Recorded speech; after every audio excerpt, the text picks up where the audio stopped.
I'm Teresa Carraggio, and this is Third Paradigm.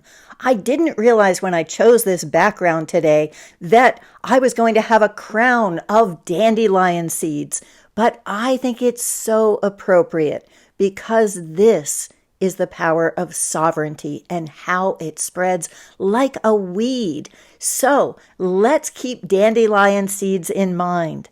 And today, what I'm going to be talking about is the beginning of the end. And I don't mean that for Palestine.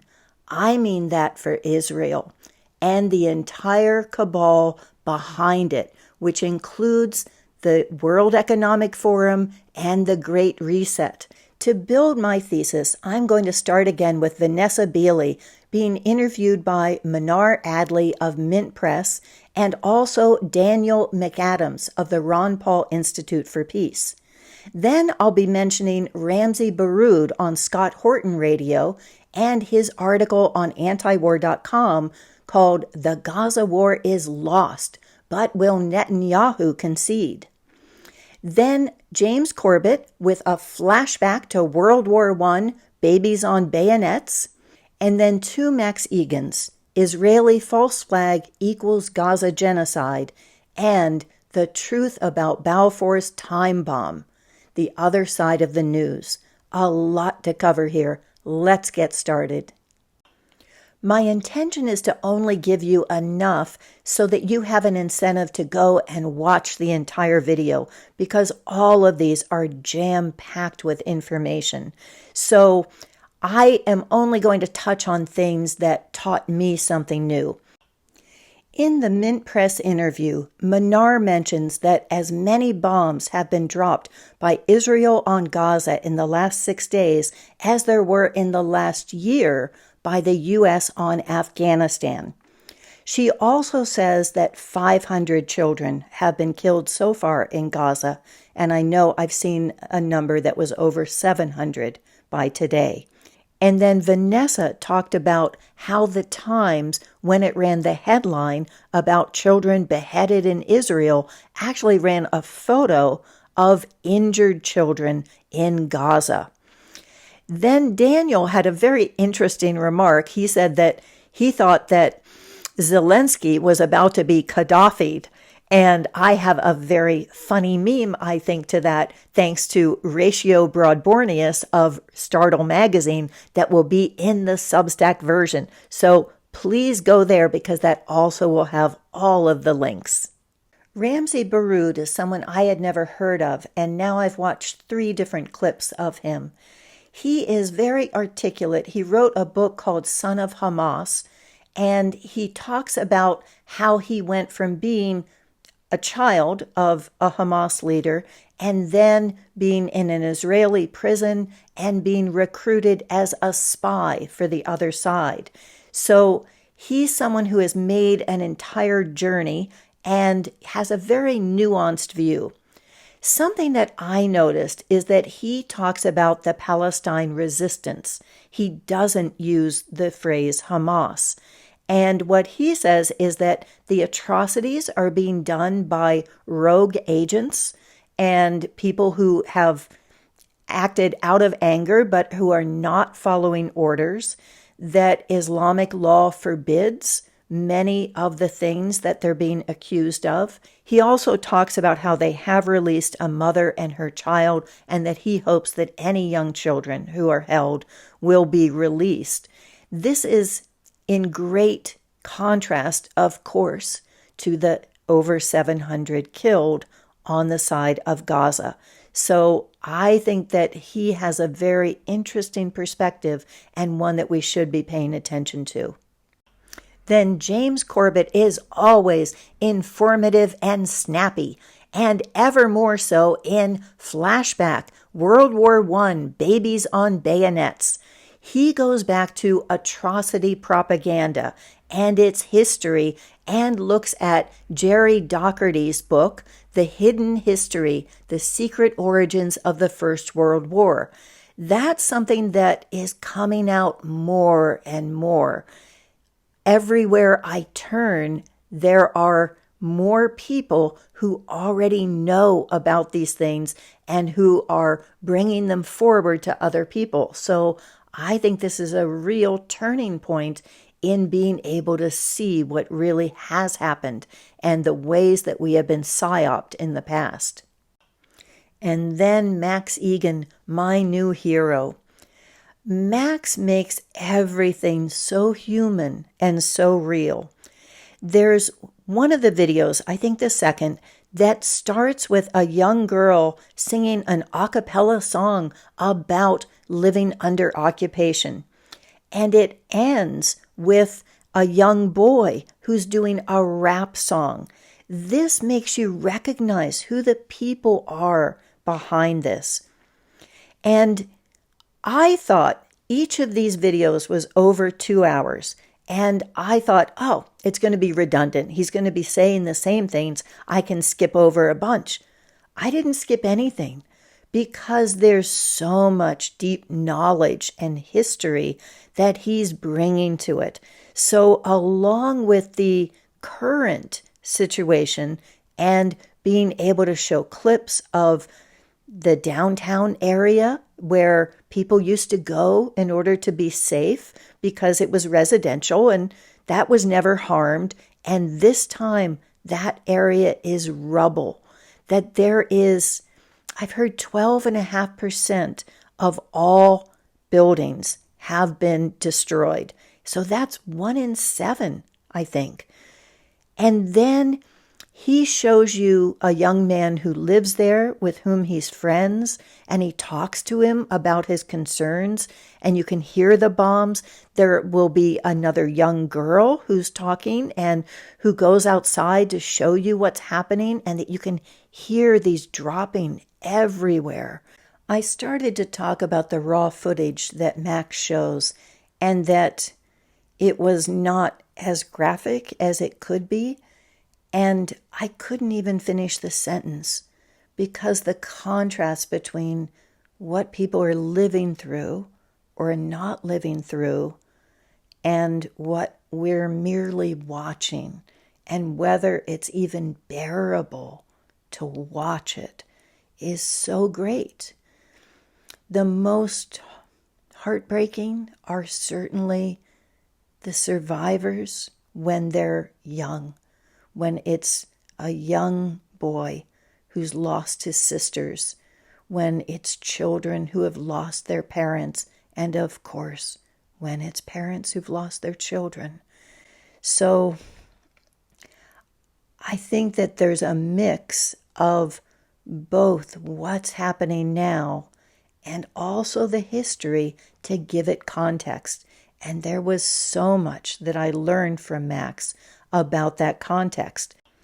Max also talks about how people were told that they had to evacuate, and then the Rafah crossing has been blown up. So there is no way out, and people who are assembled and on their way there have been bombed. In terms of the planning, he says that it wasn't just 50 years after the Yom Kippur War, but also in the same place. And that the rave that happened was changed. Its location was changed to being right there 48 hours before, and they made sure that there were international young people who were also part of it. He talks about it not being paragliders, but parachutes, and that is ridiculous because Gaza has no plane to drop a parachute from. He says, what are they going to do? Run along the hills? There aren't any hills. Are they going to just blow until they can get off the ground? There was no way for this to have happened in the way that Israel says. This had to have been planned from the very top. In the Balfour time bomb, Max gives a fascinating history of World War I. He talks about how Germany brought in the Bolshevik Jews who were being persecuted in Russia. And then World War I came around and Germany won it within 2 years. They had defeated France. They were down to their last food, last weapons, And they said, hey, let's just call it good. Let's just call it quits. No one won here. We'll just go back to Germany. And so that was what they did. And then the Bolshevik Jews in Germany sent a message to the Jews in the into England, and said, don't surrender. We can get the Jews in the U.S. to get the U.S. involved. And if we do that, what we want is Palestine. And that was when the Balfour Declaration was made in 1917. So in the last episode, I was just saying the Balfour Declaration. What did they get in return for that? And here's the answer. All I do is hold out my hand and it falls in it. He also talks about how Palestine was under the Ottoman Empire that lasted for 400 years until 1917, the same year as the Balfour Declaration, and that after it, the U.S. entered World War I 2 months later. Then, of course, you have the starvation blockade that forces Germany into the Treaty of Versailles. So that's how it ends up, having 1% of the population that are Jews owning a third of all assets. What Hitler does in order to change that is that he bans all foreign ownership, not just the Jews. As a matter of fact, that didn't include the Jews because they weren't foreign. So he was able to repatriate a lot of the wealth that had been leaving, but then he still had this issue of a third of the wealth being owned by 1% of the population. That's when he looked at the transfer agreement, the book that I talked about last time, where he repatriated 20 to 200,000 is what Max says, to Palestine, and did this thing where they opened a store there so that the farm equipment could be bought by them in Germany and then moved to Palestine and then sold there through the store, and they would essentially return it and say, well, I don't want this anymore, so let me get my money back. And that was how they ended up being able to extract that wealth that they had taken from Germany. Max also talks about camps in which Jews were trained in how to live in the desert because they were going to such a different environment that they would not have otherwise survived. So this is a very different story than we've been told, and I think we need to look at the extent to which we have been lied to in order to understand how we're being lied to now.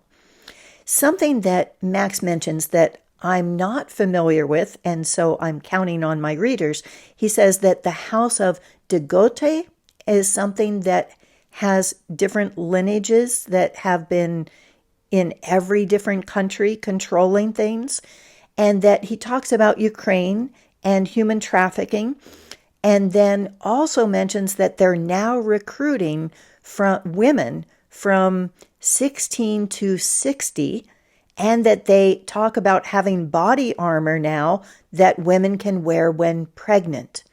So that's what it's come to in Ukraine. He has some very interesting information about Osama bin Laden and his statements about Islamic law and what was not allowed to be done. So these are things that I haven't heard before, and if that's the same for you, I encourage you to go now and look at these because it is so relevant and so necessary to really be able to confront what we're being lied to about. With all of this horror, how can I say that this is the beginning of the end for Israel? I think that what they've been doing is backfiring faster and faster. From 9/11, which was the wake-up for many of us, to the COVID con, to Ukraine, and I think this is their big play. I think that the intent to start World War III against Iran is what they're going for. But these countries, like the U.S., they're out of money, they're out of fuel, and they're out of weapons.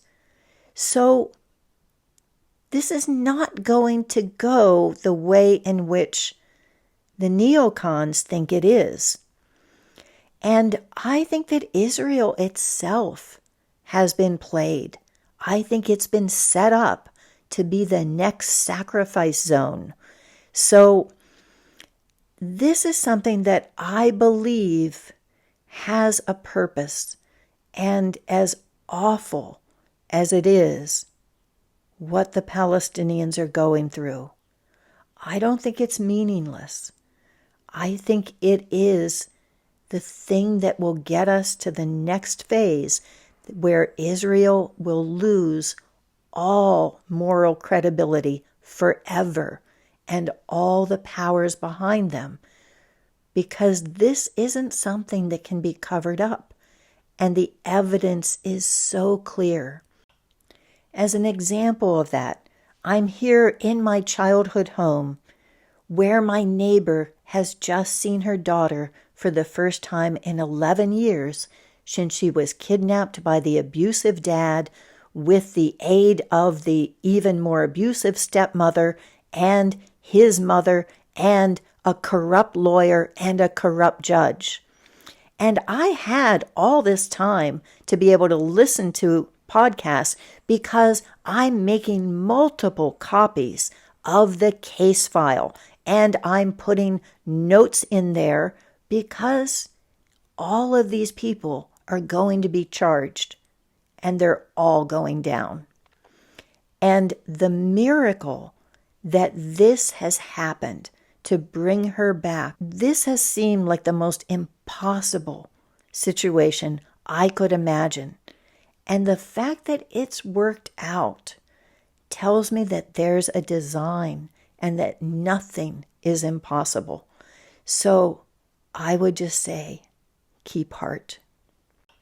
For more on what's going wrong, here's my previous episode, Profiteering and Propaganda on Israel-Hamas.